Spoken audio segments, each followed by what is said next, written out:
The question was one I, as the senior biological overseer of this sector, found myself recording with professional detachment.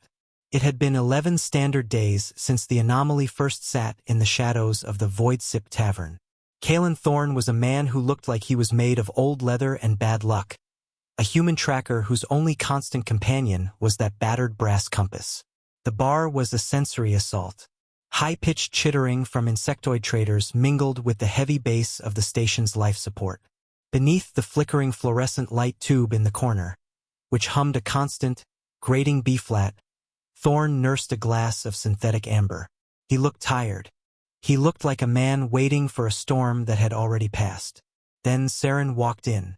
She was Athelian, her skin shimmering with the faint luminescence of a dying star. Her presence silenced the room. For an Athelian to be on a grimy terminal like this was rare, but for one to approach a human was strictly regulated. The kiss, their primary method of genetic exchange, was a biological soulbind, a forbidden fruit for any species not prepared for the consequences. "Is this seat taken?" Thorne had asked. His voice was a rasp, a sound that seemed to intrigue her more than it should. "It is now," she replied. They spoke for hours, a bridge of words built over two very different worlds. I watched the surveillance feed, noting the way Thorne's pulse spiked as she leaned in. It was a chemical surge, a biological trap he didn't even know existed. When their lips finally met, it wasn't just a gesture of affection. It was a transfer, a theft of code.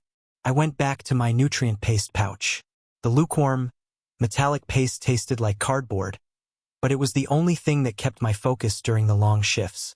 The genetics didn't make sense, meaning the father was either a ghost or... The chime on Thorne's quarters screamed the next morning. He opened the door to find Saren standing there. She wasn't alone. In the span of a single station rotation, the Athelian biological quirk had done its work. She held a child, an infant with Thorne's exact ocular pigment. "Congratulations, Thorne," she whispered. "You're a father." Thorne didn't cry. He didn't scream. He simply stepped back, his face turning the color of ash. He pushed past her, fleeing into the corridors of the terminal, his boots echoing like a frantic heartbeat against the metal. Thorne's panic was a jagged, ugly thing to witness through the station's internal sensors. He reached the engineering subdeck, his breath coming in ragged, wet gulps that fogged his HUD. Vaxon, his longtime partner, stood there adjusting the calibration on a heavy pulse repeater. The alien didn't look up, his 3 fingers moving with a precision that Thorne had always admired. "Vaxon, the Athelian, she's here. With a child," Thorne managed, clutching the brass compass so hard the metal bit into his palm. Vaxon finally looked up. He didn't offer a hand or a word of comfort. Instead, he let out a dry, clicking sound that passed for a laugh among his kind. "The kiss, Kalen. Did you think their biological imperatives were a myth? You provided the sequence. She simply finished the work." Thorne's eyes darted toward the door. "I can't be this. I'm a tracker. I move. I don't stay." "You don't have a choice," Vaxon said, his tone shifting into something colder, something sharper. "The Nihil King scouts are already in the system. They want Athelian signatures, and you just handed them a beacon." The betrayal didn't happen with a shout. It happened with a silent data ping. Vaxon had already sold the coordinates of the room to the approaching fleet in exchange for a passage out of the blast zone, which meant the readings were wrong or... The station groaned as the first kinetic slugs from the Nihil King's flagship tore through the outer ring. Gravity flickered. In the chaos, I watched Thorne's fear transform. It wasn't a slow build. It was an instantaneous snap. He didn't run for the escape pods alone. He ran back toward Saren. He found her in the arboretum, the lush alien foliage already wilting as the atmospheric processors failed. She was wounded, a shard of reinforced glass embedded in her shoulder. The infant was silent, those green eyes staring at the crumbling ceiling with a terrifying, ancient calm. Thorne scooped the child up, the weight of the boy finally settling into his marrow. We were back in the docking bay now. Alarms screamed. The manual release lever was jammed by a bent strut.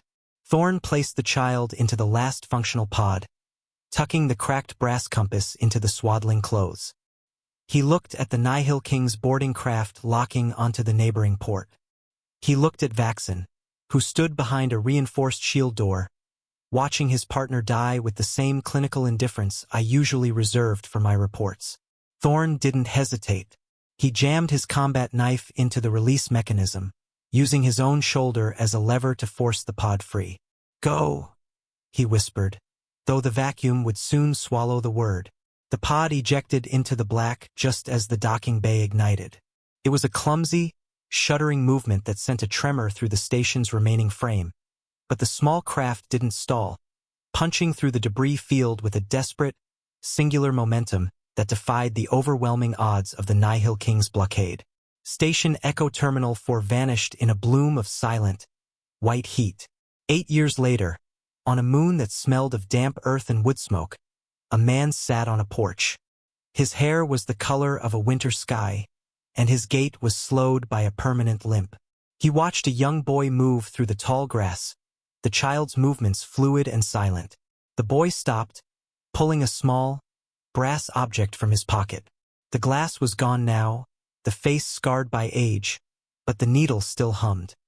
He looked at the man and smiled, his eyes flashing with a silver-green light that belonged to a mother he would never know. The man reached out, his calloused hand steady as it rested on the boy's shoulder. The compass caught the light of the twin suns, its needle finally pointing toward a home that didn't require a ship to find.